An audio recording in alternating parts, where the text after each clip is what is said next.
ကိုက9နှစ်လောက်လက်ကြည့်စရာမလိုပဲနဲ့အကောင်းဆုံးအညွန့်ဆုံး experience ကိုခံစားချင်တဲ့သူတွေအတွက်ဆိုလို့ရှိရင်တော့ Samsung Galaxy S25 Ultra ကအရင်ကတင့်တော်လို့ကျွန်တော်မြင်တယ်ကိုဗျာဈေးကပြဿနာမရှိဘူးကိုကတတ်နိုင်တယ်အဓိကဘယ်ဖုန်းမှမရနိုင်တဲ့အကောင်းဆုံး experience ကိုအချိန်အကြာကြီးခံစားချင်တဲ့ဖုန်းတစ်လုံးရွေးပေးပါ Evan ဆိုပြီးကျွန်တော်လာမိခင်တော့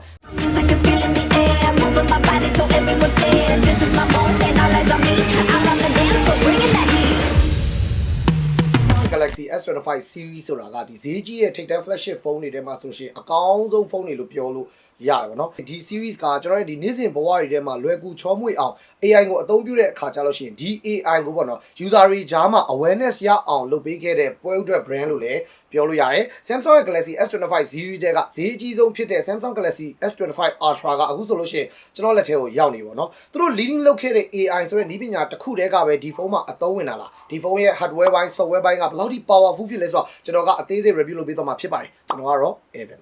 ထုံးစံနဲ့ဇိုင်းပိုင်းအစပါနော်ဇိုင်းပိုင်းနဲ့ပြောရမယ်ဆိုလို့ရှိရင် Samsung Galaxy S25 Ultra ဆိုတဲ့ series ကဘာမှကိုအပြစ်ပြောစရာမရှိဘူးဒီဖုန်းရဲ့ design က industrial leading လို့တော့မှ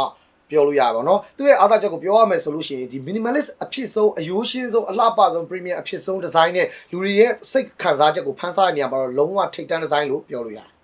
Samsung မှာ Samsung ဖြစ်နေတယ်ဆိုတာကလည်းဒီဖုန်းကအရင်က minimalist ဖြစ်တဲ့ boxy Samsung design နဲ့လာကျွန်တော်တို့တွေ့ရတယ်ဒီဖုန်းရဲ့ titanium ဘေးပေါက်တွေကဆိုလို့ရှိရင်လုံးဝလက်ပွေရမထင်မနဲ့အရင်က stylish ဖြစ်တဲ့ magnet တိဆောက်ပေးထားတာဖြစ်တဲ့အတွက်ကြောင့်ဗျ premium flagship ဖုန်းတစ်လုံးရဲ့အရသာအပြည့်အဝမှာခံစားနိုင်တဲ့ build quality လို့လည်းပြောလို့ရတယ်နောက်ဘက် camera range design ဆိုလို့ရှိရင်ဗျ Galaxy S series တဲက camera model look အတိုင်းကိုမှ design ပုံမပြတ်ပဲပွဲထွက်လာတဲ့အပြင်မှာဒီ camera ဘက်ဘေးမှာဆိုလို့ရှိရင်ပိုပြီး stylish ဖြစ်တဲ့ range design တွေကပိုပြီးတော့ကြီးပြီးတော့ပွဲထွက်လာတယ်အဲ့ဒါကိုကြည့်လိုက်တာလေဗျ Galaxy S25 Ultra ဆိုတာသိနိုင်တဲ့ camera look design ပေါ့ကိုကင်တဲ့ဖုန်းတစ်လုံးကလုံးဝ flagship ဖုန်းတစ်လုံးဆိုတာဗျာလူကြားထဲမှာသွားမယ်ဆိုလို့ရှိရင် show off လုပ်မယ်ဆိုလို့ရှိရင်ဒီဖုန်းကတော့အသင့်တော်ဆုံးပဲလို့ကျွန်တော်မြင်နေပါတော့ဒီဖုန်းရဲ့ display မှာဆိုလို့ရှိရင်တော့ Corning Gorilla Glass Armor 2ကိုအသုံးပြုပေးထားတယ်တကယ်တမ်းက Corning Gorilla Glass Armor 2ဆိုတာ Corning Gorilla ရဲ့နောက်ဆုံးထွက်တဲ့ glass ဖြစ်တဲ့အတွက်ကြောင့်ဒီ scratch resistant ဘိုင်းတွေအကျန်းခံမှုဘိုင်းမှာတော်တော်ကြီးမှအကျန်းခံတယ်လို့ပြောလို့ရတယ်သူကအနောက်ဘက်မှာဆိုလို့ရှိရင်လည်း glass panel နဲ့လာပါတော့သူက Corning Gorilla Glass Vitex 2ကိုအသုံးပြုပေးထားတယ် Corning Gorilla Glass Vitex 2ကဆိုလို့ရှိရင် glass ဆိုပေမဲ့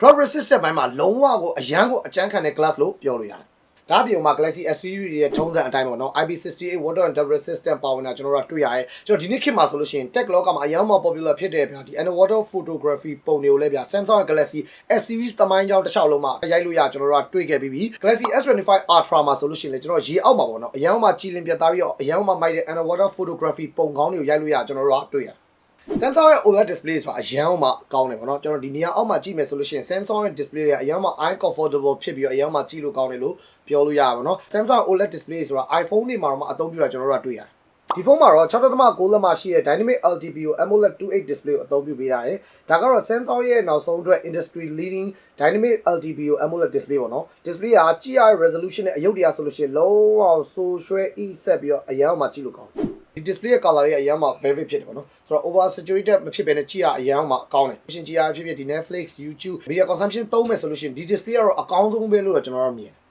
display တော့ဗျာ 2K display နဲ့လာပါတော့ pixel တစ်ခုချင်းစီတိုင်းအရင်မှကြည့်လိုက်တယ်ပေါ့နော် pixel တွေဖွာထွက်နေရကွဲထွက်နေရအဲ့ဒါကြီးမြင်ရဖို့ဆိုတာလုံးဝကမှဝေလာဝေးပဲတော်တော်လေးမှကောင်းတဲ့ display quality လို့ပြောလို့ရတယ်အဓိကတော့ဗျာ display ရဲ့ဘေးပေါက်နေရဆိုလို့ရှိရင်အရင်မှပါတယ်အရင်မှ symmetrical ဖြစ်တယ်ပေါ့နော်ပြောရမယ်ဆိုလို့ရှိရင် 6.9 လက်မရှိတဲ့ display ကို 2K resolution နဲ့မှာကျွန်တော်တို့ဘောင်ပြောက်ပုံစံမျိုး experience နဲ့ကြည့်ရအရင်မှကောင်းတယ်ဒါပြင်မှာတော့ refresh rate ဆိုလို့ရှိရင်လည်း 120Hz refresh rate ပါတာဖြစ်တဲ့အတွက်ကြောင့်ကျွန်တော်တို့ရုပ်ရှင်ကြည့်ရဒီ social media သုံးတာ game ဆိုတဲ့အခါကျလို့ရှိရင်လည်းဒီခေါင်းမူတာခေါင်းကိုက်တာမဖြစ်တော့ဘူးသူ့ရဲ့ refresh rate ကတော်တော်လေးမှကောင်းတာကျွန်တော်တို့တွေ့ရအဓိကတော့ဗျာဒီ display ဆိုလို့ရှိရင် Corning Gorilla Armor 2ကိုအသုံးပြုပေးထားတာဖြစ်တဲ့အတွက်ကြောင့်ကြန့်ခိုင်အားဆိုလို့ရှိရင်လည်းအရင်မှကောင်းတယ်ပေါ့နော်ဒါအပြင်မှာတော့ဒီ anti reflective coating ကိုအသုံးပြုပေးထားတာဖြစ်တဲ့အတွက်ကြောင့်ကျွန်တော်တို့ကဒီဖုန်းကိုနေရာအောက်မှာပဲသုံးတာပဲဖြစ်ဖြစ်အလင်းရောအရန်များတဲ့နေရာမှာသုံးတာပဲဖြစ်ဖြစ်သူကဒီအလင်းပြတ်မှုကိုတော်တော်လေးမှ short ချပေးနိုင်တာကျွန်တော်တို့ကတွေ့ရ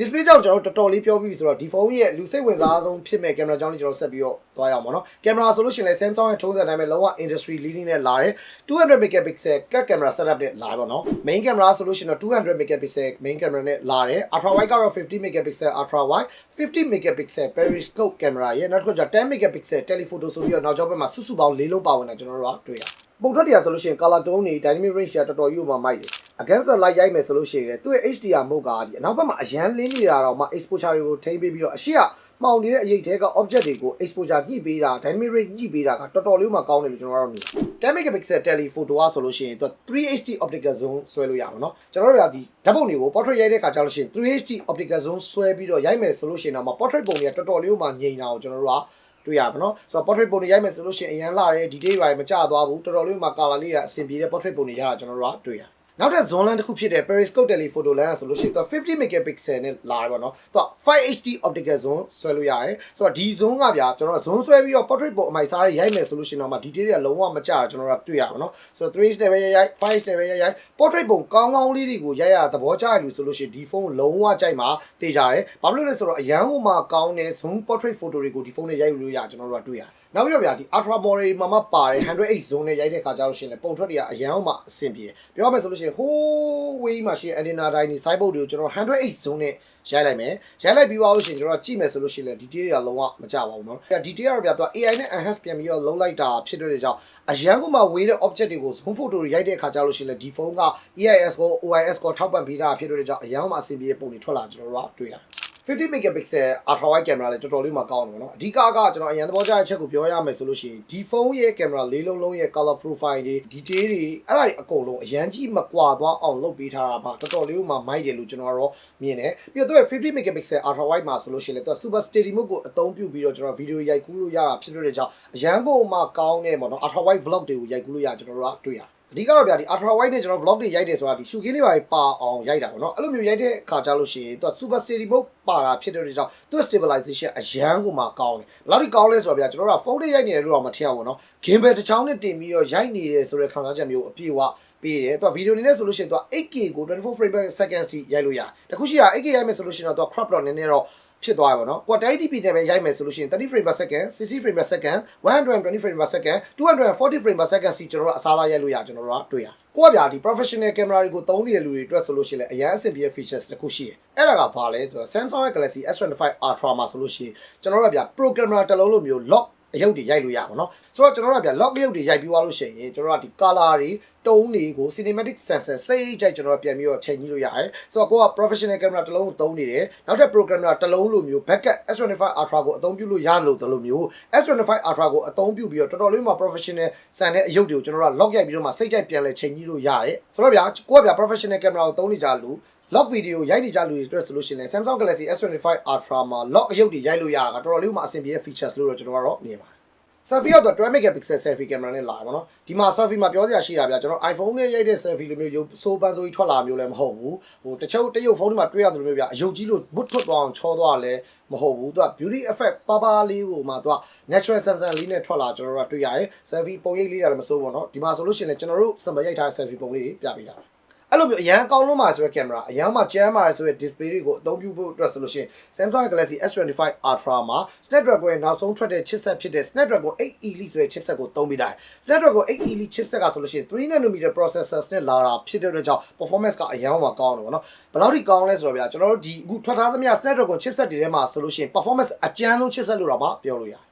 အော်ကြကောင်းတာ Snapdragon 8 Elite ရဲ့ chip ကဆိုလို့ရှိရင် temperature ဘက်မှာတော်တော်လေးမှ efficient ဖြစ်တာကျွန်တော်ကတွေ့ရပါတော့ဒီလောက်ထိ performance ကောင်းတဲ့ chipset ကို game ကြိုက်ကစားမယ်ဆိုလို့ရှိရင်ကျွန်တော်စိတ်ထဲမှာထင်တာ temperature တော်တော်လေးတက်လာမယ်လို့ထင်တာပါတော့ဒီအတိုင်းပဲ Snapdragon ရဲ့ latest chipset တွေကဆိုလို့ရှိရင် Snapdragon 888နောက်ပိုင်းမှာတော်တော်လေးမှ bad reputation တွေရှိတာကိုကျွန်တော်တို့တွေ့ခဲ့ရtemperature rate နဲ့ပတ်သက်လာလို့ရှိရင်တော့888နဲ့8 Gen 1တော့အဆိုးဆုံးပဲလို့ပြောလို့ရပါတော့ကျွန်တော်ပထမထင်တာကဗျာ8 Elite မှာဆိုလို့ရှိရင်လည်းအချိန်တစ်ခုကစားပြီးလို့ရှိရင် temperature ကတက်လာမယ်လို့ကျွန်တော်ထင်တာဒါပေမဲ့ဒီမှာဆိုလို့ရှိရင် temperature rate ကတော်တော်လေးတက်တာကျွန်တော်တို့ကတွေ့ရတယ်အဲ့ချက်ကလည်းတော်တော်လေးစင်ပြေလို့ကျွန်တော်တို့မြင်တယ်ပေါ့နော်တော့ RAM နဲ့ဆိုလို့ရှိရင်တော့12 GB RAM ကိုမှတော့ physical ပါမယ် storage တင်နဲ့ဆိုလို့ရှိရင်လည်း 512 GB storage ပါတာဖြစ်တဲ့ကြောင့် RAM ဘိုင်း storage ဘိုင်းမှာလည်းဘာမှမလုံးမလောက်ဖြစ်စရာမရှိဘူးပေါ့နော် battery ကတော့9000 mAh battery ကိုမှ45 watt fast charging နဲ့လာပါတော့9000 mAh battery ဆိုတော့ 1 day battery life ကိုကောင်းကောင်းရတယ်လို့တော့အားလုံးကသိပြီးသားပါနော်ဒါပေမဲ့တစ်ခုရှိတာကတော့ S25 Ultra မှာဒီဖုန်းဒီအကောင်းဆုံးအညွန့်ဆုံး flagship ဖုန်းတစ်လုံးဖြစ်တာဖြစ်တဲ့ကြောင့်လုံးဝ power hungry user တယောက်လိုမျိုးအသုံးပြုမယ်ဖုန်းကိုလက်ကမချပဲအသုံးပြုမယ်ဆိုလို့ရှိရင်တော့ 1 day battery life တက်ကနည်းနည်းလေး struggle ဖြစ်တာ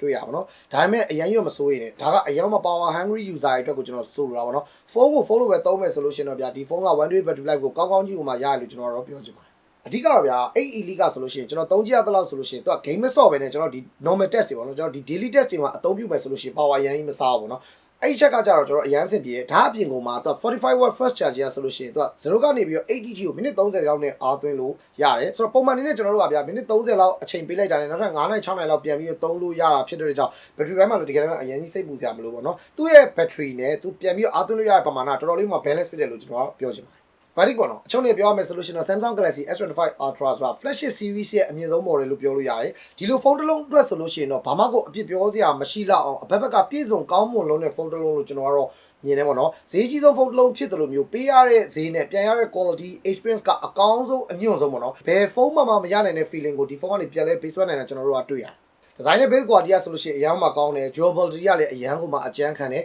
camera ဆိုလို့ရှိရင်လည်းလုံးဝ professional camera တစ်လုံးမျိုးရဲ့ quality မျိုးရကျွန်တော်တို့ကတွေ့ရတယ် chipset မှာဆိုလို့ရှိရင်လည်းသူ့ရဲ့ performance ကကြိုက်တဲ့ game ကိုကြိုက်တဲ့ setting နဲ့ဘာလာ down ပြီးကစားလို့ရကျွန်တော်တို့ကတွေ့ရတယ်ဒါပြုံမြဗျာ soရွှဲနေတဲ့အကောင်းဆုံး display နဲ့ပေါင်းစပ်လိုက်တော့ပြန်ရလာတဲ့ experience ဆိုလို့ရှိရင်တခြားဘယ်ဖုန်းနဲ့မှနှိုင်းယှဉ်လို့မရတော့အောင်ကောင်းမွန်တဲ့ experience ကိုရတာကျွန်တော်တို့ကတွေ့ရတယ်လုံးဝမှ special Samsung Galaxy S25 Ultra မှာပါဝင်တဲ့ AI features တွေကိုတော်တော်များများလည်းသိပြီးကြပြီလို့ကျွန်တော်ထင်တယ်ပေါ့နော်ကျွန်တော်ဒီဗီဒီယိုမှာအကျယ်တဝင့်အရင်ကြီးမပြောရဘူးဆိုပေမဲ့ကျွန်တော်ပြောရမယ်ဆိုလို့ရှိရင်အရင်တုန်းကပါခဲ့တဲ့ AI features ဖြစ်တဲ့ cycle to search, call assist, chat assist, write assist, note assist စတဲ့ browser assist တွေဆိုလို့ရှိရင်ပို့ပြီးတော့အဆင့်မြင့်လာတယ်ပို့ပြီးတော့သုံးလို့ကောင်းလာကျွန်တော်တို့ကတွေ့ရတယ်အသစ်ပါလာတဲ့ features တွေဖြစ်တဲ့ streamless action across app ရဲ့ noun bar, noun brief, audio eraser audio trim စတဲ့ features တွေကဆိုလို့ရှိရင်လည်းအယောင်မှ impressive ဖြစ်ကြကောင်းတဲ့ AI features လို့ကျွန်တော်မြင်တယ်။ပြောမယ်ဆိုလို့ရှိရင်ဗျာကိုက9နှစ်လောက်လက်ကြည့်စရာမလိုဘဲနဲ့အကောင်းဆုံးအညွန့်ဆုံး experience တွေကိုခံစားချင်တဲ့သူတွေအတွက်ဆိုလို့ရှိရင်တော့ Samsung Galaxy S25 Ultra ကအယောင်မှတင့်တော်လို့ကျွန်တော်မြင်တယ်။ကိုကဗျာဈေးကပြဿနာမရှိဘူးကိုကတတ်နိုင်တယ်။အဓိက